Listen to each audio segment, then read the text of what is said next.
Hi there, this is Anne. How are you? I am here in this lovely neighborhood that back in my college days we would have called this sweet turf, which was a term that we used when I don't share this with a lot of people, but I used to have a job going door to door for environmental groups.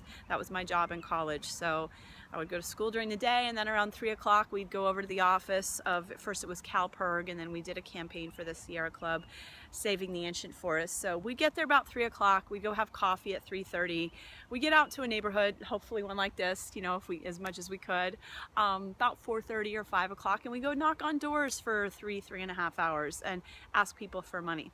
So I had a script, and that was actually, it was a great confidence booster because I learned to say this script with conviction of, you know, why this was an important cause. And, you know, back in the day we didn't have so much like internet really at all, you know, internet campaigns, and so it was like really like face to face, this is important, sign our petition. And so I had memorized this script. Said the same script every door, every night. I mean, slight variations in the moment, of course, but you know, it was the same script. What I learned, which is why I'm sharing this story with you, is when I would knock on doors in a good mood. So I was happy one day, you know, the guy I liked was paying attention to me, and I picked a beautiful flower that I was carrying with me, and we had happy music on the way, and the coffee was good or whatever.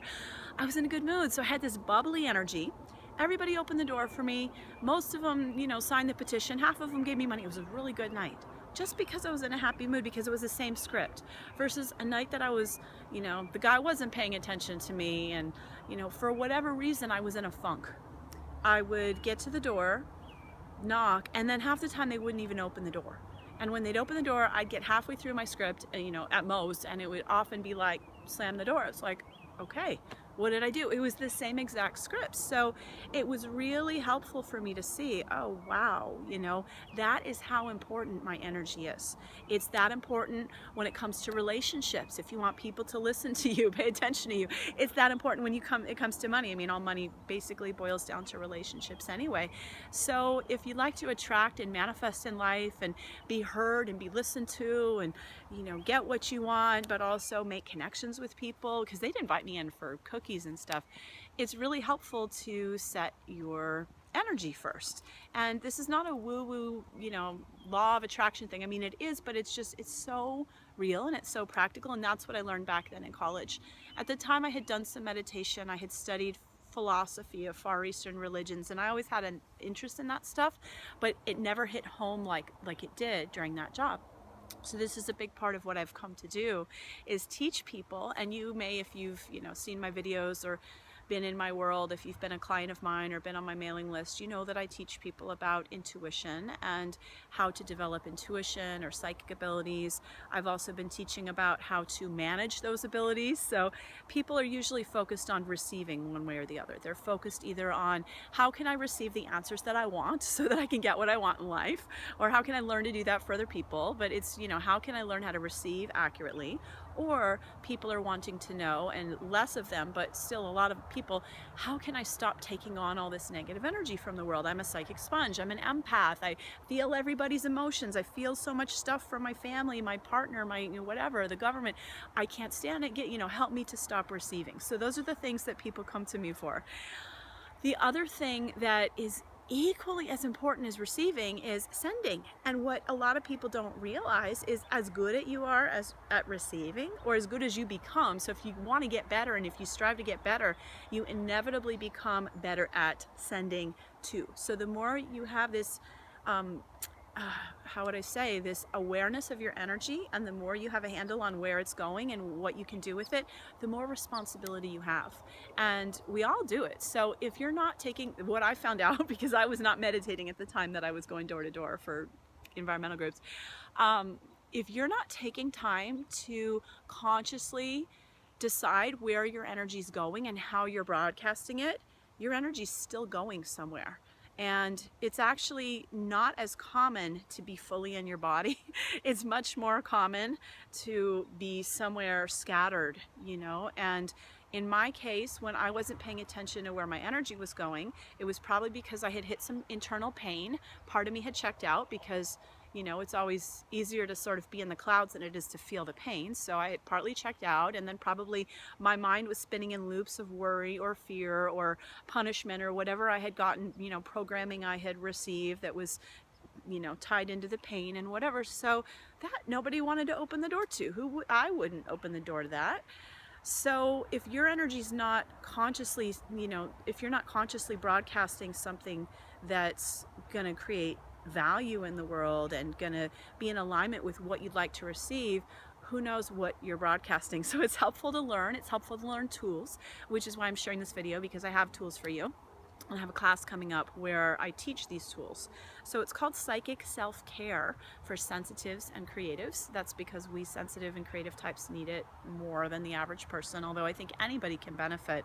But those of us that are sensitive and creative, we're probably already aware that we're pretty sensitive to energy. And so it's like, yeah, I need that, right?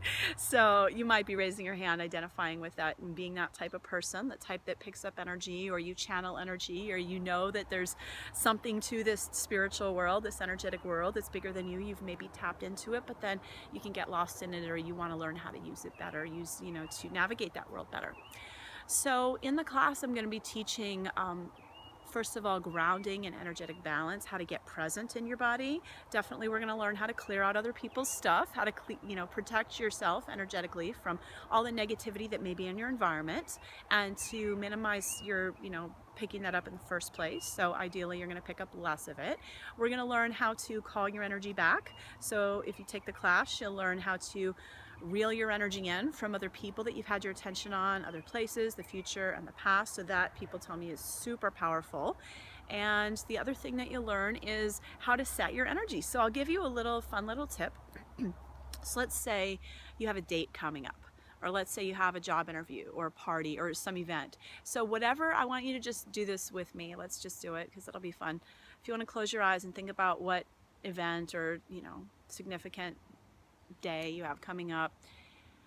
And I'd like you to ask yourself, how do you want to feel? Like, what's the best case scenario for that day? Like, how would you love for the day to go, or the date or the meeting or whatever?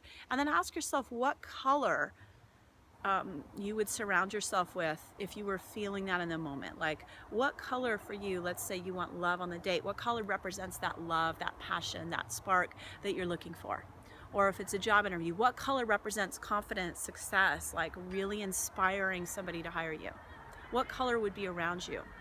What color, if you're going to a party and you want to meet people, you know, would you radiate? If maybe you're a shy, introverted type and you're like, oh, I want to meet people, I want to try. So think about what color that would be. And then what we do in the class, I'm just giving you the mini version, is you want to close your eyes and imagine surrounding yourself with a colored bubble of light that's that color. And then when you go into those situations, you can have your color and you're consciously choosing how you're broadcasting energy. It's super simple, super powerful. I do this with my daughter every night. I do it as I'm driving the car. So it's good to do like sit down meditations, but I do it now that I've been doing this since 1998, these types of meditations every single day, by the way, except for 3 days childbirth and 2 more days after that. And then I got back. So only 3 days I missed in 19 years. So a little tangent there, but I do this, like, let's say I'm driving and I see a cop and I don't want to get pulled over. I put around my car law-abiding citizen blue. To me, that's like, you're obeying the rules, you're, you know, and then they see me in this, you know, oh, she's fine, she's, you know, perfectly lawful, and, you know, whereas they say like red cars get pulled over a lot, so I wouldn't surround myself with red. And if you have a red car, I'm not saying you're gonna get pulled over, but you might do a little extra blue, okay? So you play with colors, and again, if you're not consciously choosing what energy you're broadcasting, your energy is going to go somewhere. The problems with not choosing it are, number one, you're not going to be as much in your body. So I believe it's like ask and you shall receive, but if you're not home, UPS delivers next door. So if there's something you'd like to manifest in your life, but the universe can't feel you, other people can't feel that you're present, that you're available, it'll go somewhere else, you know, whether that's the guy or the job or the money or whatever. The other thing that's a problem is if you're desiring to manifest something, but your energy is not, I sound woo-woo here, but vibrating at that same level. So let's say you desire love. I'm just going to give you an example. Let's say you desire love and romance, and, you know, you want to be asked out and you want to be ravished or whatever, but you're like really rigid in your body and you want to, you know, call all the shots, and your energy is very controlling, probably not going to get asked out, and you're probably not going to get ravished. So that's a little example. So whatever you're desiring in your life, you know, if you're desiring the money, but then you have all these thoughts playing in the background, like, I don't deserve it. What if somebody wants to take the money once I have it? What if, you know, I'm gonna be embarrassed because I'm an artist, I'm supposed to be a starving artist, like all these things that we don't really think about, they can be playing in the background. So that's where it's so worth it to take the time to set your energy. And it takes practice and it takes time. So I'm not saying it's like a hard thing to do by any means. It's a very simple, fun thing to do. And I find in the long run it saves you time, because it will avoid so many problems that you would otherwise attract to yourself if you weren't paying attention to your energy. So it'll save you time, it'll save you money, it'll save you heartache in the long run, but it takes time to learn. So I highly recommend, if this is resonating with you, the Psychic Self-Care class. It starts next Wednesday, the 22nd. So Wednesday, March 22nd for 6 weeks. It's at 7 p.m. Pacific time. It's on a webinar, so you'll see me live on video, or you can be in your PJs and call in on the phone, so you got options. But please check it out. It's on AnnO'BrienLiving.com. That's my website. You'll see it on my YouTube channel, or maybe you're here on my website now watching this. But on AnnO'BrienLiving.com, just click on classes in the main menu, and then you'll see Psychic Self-Care class. You'll see how to sign up, different options for payment plan, etc., etc. So would love to have you. Please post any questions in the comments below, and you can find me on Facebook and all that as well, and love to connect with you and have you in the class and share with your friends who could use this. Thank you so much. Have a beautiful rest of your day or night. Bye.